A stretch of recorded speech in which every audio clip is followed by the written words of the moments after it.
Bonjour les amis, voici un nouvel épisode du Café avec Spiritisme avec les réflexions de Quincas Veloso sur le message dicté par Emmanuel par la psychographie de Chico Xavier dans les livres Luz et Vida, Lumière et Vie dans le chapitre intitulé Travailler, oui. Le bienfaiteur a écrit: le jeune élève, en conversation avec l'enseignant, lui demanda dans ton intime: que faire, mon cher instructeur, pour nous améliorer? La réponse à la question est venue fermement: étudier pour connaître et travailler pour le bien des autres. Le dialogue s'est poursuivi. Et comment étudier en toute sécurité? En travaillant plus. Et quelle est la méthode pour être heureux? Toujours travailler. Et dans le secteur de la prospérité et de la paix domestique, continuer à travailler. Le garçon a insisté. Professeur, ne pensez-vous pas que l'idée de travailler ainsi avec une stricte persistance est susceptible de nous pousser à l'obsession? Pourquoi êtes-vous si attaché au travail? L'éducateur, mûri dans l'expérience, a répondu avec simplicité. Oui, mon fils, nous avons des rêves et des espoirs à réaliser. Et sans travail, rien de bon n'obtiendra. Et soulignant les mots avec une emphase expressive, l'ami respectable a tiré. Travailler, oui.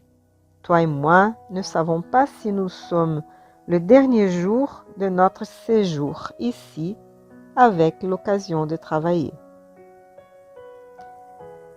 Les amis, quelle note lucide est nécessaire pour notre vie? Seulement que on imagine souvent que travailler serait s'engager à effectuer des tâches manuelles, voire intellectuelles, au service d'une entreprise, obéissant à des techniques, etc. Bien sûr, cela est nécessaire. Mais ce travail a des horaires établis, des tâches à accomplir, et après, il n'y a plus besoin de travailler. Travailler, en fait, va au-delà de l'effort physique. Nous pouvons travailler le sentiment. Nous pouvons travailler sur notre volonté de servir, d'aimer, de pardonner, de comprendre la faiblesse de l'autre, d'être tolérant. Travailler pour être plus patient. Avez-vous bien imaginé l'ampleur de ce travail? C'est un travail tellement important, travailler pour être plus attentif envers les autres et le monde, envers les animaux et la nature.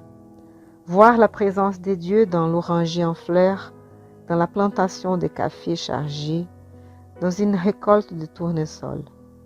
Voir la présence de Dieu en tout, se manifestant de manière si exquise. Travailler pour correspondre aux besoins des autres. Enfin, travailler sur soi, faire en sorte que nos cœurs cessent d'être si souvent indifférents aux besoins des autres.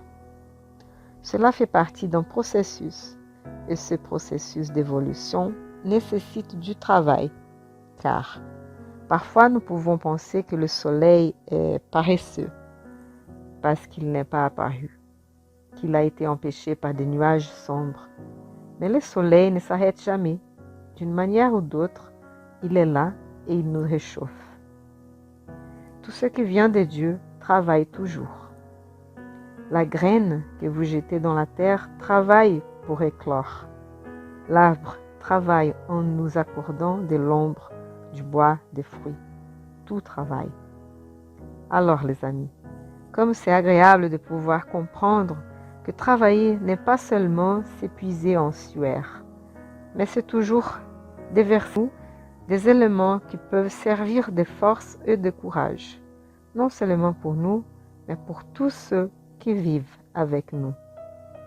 Tous nos vœux pour vous tous et rendez-vous au prochain épisode du Café avec Spiritisme.